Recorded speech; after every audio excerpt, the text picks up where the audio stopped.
Hello friends, welcome to my YouTube channel Shah official studies. तो आज के इस वीडियो में हम कक्षा 9 के विज्ञान अध्याय 1 को करेंगे। ठीक है, तो इसमें हम आपको नोट्स टाइप का हल्का फुल्का समझा देंगे। चैप्टर 1 है हमारा हमारे आसपास के पदार्थ। तो सबसे पहले जानेंगे पदार्थ किसे कहते हैं। वे सभी वस्तुएं जिनका द्रव्यमान होता है, वे कुछ स्थान आयतन घेरते हैं, उसे क्या कहते हैं? पदार्थ कहते हैं। जैसे मान लीजिए आपकी बुक या आप जिस फ़ोन को देख रहे हो उससे, या आपकी कलम, ये सब क्या है, एक जगह को घेर रही है, तो ये क्या कहलाएंगी? पदार्थ कहलाएंगी। अब जान लेते हैं कि जो भारत के पुराने लोग थे वो किस प्रकार पदार्थ को बांटते थे। यानी भारत के प्राचीन दार्शनिकों ने पदार्थ को 5 मूल तत्वों में वर्गीकृत किया था, जिसे पंचतंत्र कहा गया है। ये पंचतंत्र वायु, पृथ्वी, अग्नि, जल और क्या है, आकाश है।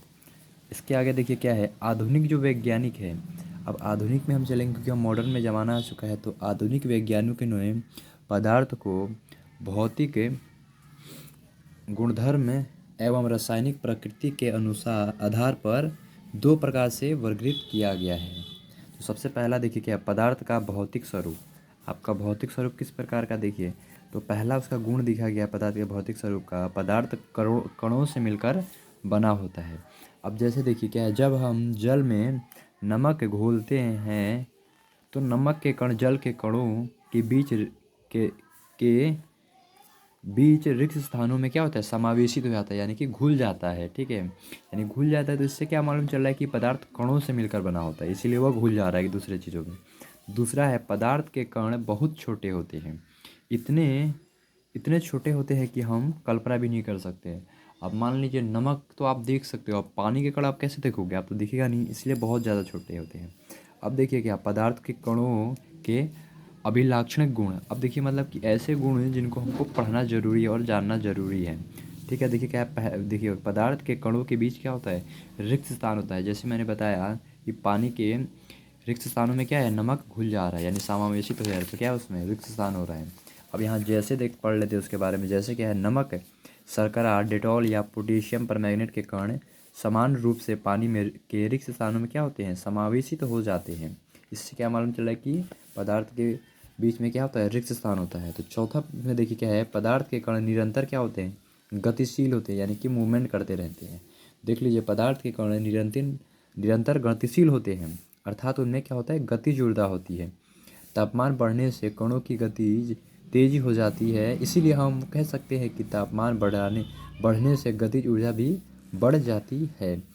अब क्या है इसके आगे देखिए, दो विभिन्न पदार्थों के कणों का स्वतः मिलना ही क्या कहलाता है, विसरण कहलाता है। यानी आपसे सवाल पूछ देंगे कि विसरण किसे कहते हैं, तो दो विभिन्न पदार्थों के कणों का स्वतः यानी खुद से मिलना ही क्या कहता है, विसरण कहलाता है। गर्म पर विसरण तेज हो जाता है, यानी कि गर्म अगर हीट देंगे यानी गर्मी करेंगे तो क्या होगा, विसरण हो जाता है। इसका मान कह सकते हैं कि गर्मियों में विसरण की जो प्रक्रिया है वह ज़्यादा होती है, अधिक होती है। तो पाँचवा पॉइंट है, पदार्थ के कण एक दूसरे को आकर्षित करते हैं। अब इसका देखिए कैसे, पदार्थ के कणों के बीच क्या एक बल कार्य करता है, यह बल कणों को एक साथ रखता है। इस आकर्षण बल को का सामर्थ्य प्रत्येक पदार्थ में अलग अलग होता है। मान लीजिए जल में अलग होता होगा, आपके लोहे में अलग होगा, ठीक है, गैस में अलग होगा, इस प्रकार की बात की गई है। अब पढ़ते हैं पदार्थ की अवस्थाएं। तो देखिए पदार्थ की 5 अवस्थाएं होती है। आप लोगों ने पहले पढ़ा होगा कि पदार्थ की 3 अवस्थाएं हैं, लेकिन आधुनिक वैज्ञानिक में इन्होंने 2 चीज़ों की खोज की, 2 और अवस्थाओं की खोज की है। अब उसको पढ़ते देखिए, पहला तो ठोस अवस्था आप वंचित है, ठीक है, गैसीय अवस्था या द्रव अवस्था, ये तो सब तीनों मालूम है आपको। लेकिन चौथी अवस्था है प्लाज्मा अवस्था, पांचवी है बोस आइंस्टाइन कंडेंसेट अवस्था। तो सबसे पहले हम पढ़ेंगे ठोस अवस्था के बारे में। यानी ठोस अवस्था में क्या होता है, एक निश्चित आकार होता है, स्पष्ट सीमाएं होती है तथा स्थिर आयतन यानी नगण्य संपीड्यता होता है। यानी कि इसका मतलब क्या हुआ, यानी कि आकार उसका निश्चित होगा। जैसे मान लीजिए आपका फ़ोन ही लीजिए, उसका आकार निश्चित है, उसकी एक सीमा है कि हाँ 6.5 इंच का होगा, उसका एरिया चौड़ाई इतना होगा, ठीक है। इसके अलावा क्या होगा, यानी कि नगण्य संपीड्यता, उसको आप हाथ से नहीं लगा सकते। हाँ ये है कि आप उसको लोहे या किसी मशीन के नीचे दबाओगे तो क्या हो जाएगा, क्रश हो जाएगा, फूट जाएगा। तो देखिए इसका सेकंड क्या है, बाह्य बल लगाने पर अपने आकार को बनाए रखते हैं, ठीक है। जैसे आप हल्के बाह्य बल लगाओगे तो क्या होता है, आकार बनाए रखते हैं। बल लगाने पर ठोस टूट जाते हैं, यानी ज़्यादा हम बल लगाएंगे तो क्या होगा, टूट जाते हैं, लेकिन आकार नहीं बदलते हैं। ठीक हो गया। जैसे हमारा क्या है, बाह्य लगाने पर जो रबर बैंड का आकार बदलता है और बल हटा देने पर अपने मूल आकार पर यह पुनः अपने मूल आकार में आ जाता है। अब जैसे आप बैंड वाले बजाते हैं तो डम डम आवाज़ तो आता है, क्या होता है वो पीछे आगे हो जाता है, जैसे हम मारते हैं तो अंदर चल जाता है, फिर छोड़ते हटाते हैं तो क्या होता है फिर वापस अपने जगह पे आ जाता है। और अधिक बल लगाने पर भी क्या होता है, यह टूट सकता है, ज़्यादा अगर जोर जोर से बजाओगे तो टूट भी जाते हैं।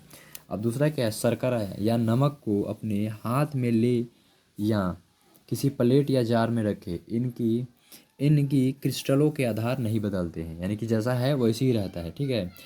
अब क्या है, स्पंज में बहुत छोटे छिद्र होते हैं जिनमें वायु का समावेश होता है। जब हम इसे दबाते हैं तो वायु बाहर निकलती है, जिससे इनकी संपीड़न संभव होती है। ये भी हो गया आपका। अब पढ़ते हैं दूसरा क्या है, द्रव अवस्था के बारे में। पहला है द्रव का आकार नहीं लेकिन आयतन निश्चित होता है। जिस बर्तन में उन्हें रखा जाए ये उसी का आकार लेते हैं। जैसे मान लीजिए आपका 1 लीटर पानी है, अगर उससे बोतल में रखोगे तो बोतल का आकार ले लेगा, बाल्टी में रखोगे तो बाल्टी का आकार ले लेगा, या आप जग मग में रखोगे उसका आकार लेगा, लेकिन वह 1 लीटर ही रहेगा। ठीक है। और दूसरा है, द्रवों में बाह्य बल और इनका आकार बदलता है, इसलिए ये दृढ़ नहीं लेकिन तरल होते दबाव बहाव होता है। सॉरी, द्रवों में क्या होता है, बहाव होता है और इनका आकार बदलता है। यानी बहाव होते रहता है और आकार बदलते रहता है। जैसे देखा होगा आपने नदियों में देखा होगा, इसका बहाव भी हो रहा है और आकार भी बदल रहा है, लेकिन दृढ़ नहीं होते। दृढ़ मतलब इसको दबाया नहीं जा सकता है। जैसे मान लीजिए आप इंजेक्शन होता है, उसको इंजेक्शन में पानी भरिए और आगे से उंगली ला के प्रेस कीजिए, वो दबेगा नहीं। ठीक है। अब क्या है, तीसरा, वातावरण की गैसें विसरित होकर जल में घुल जाती है। ये गैसें विशेषतः ऑक्सीजन एवं कार्बन डाइऑक्साइड जलीय जंतु तथा पौधों के लिए अनिवार्य होती है। अनिवार्य मतलब क्या होता है, जरूरी होता है। ठीक है। अब देखते हैं आगे। सभी जीवधारी अपने जीवन निर्वाह के लिए श्वास लेते हैं। जलीय जंतु जल में घुली ऑक्सीजन के कारण श्वास लेते हैं। ठीक हो गया। अब अगला पॉइंट देख लीजिए, आपके लिए बहुत इंपॉर्टेंट नोट्स भी है। ठीक है। द्रव में ठोस है, द्रव और गैस तीनों का विसरण होता है। ठीक है। ठोसों की अपेक्षा द्रव में विसरण की दर अधिक होती है। ऐसा इसलिए क्योंकि द्रव अवस्था में पदार्थ के कण स्वतंत्र रूप से गति करते हैं और ठोस की अपेक्षा द्रव के कणों में रिक्त स्थान होता है।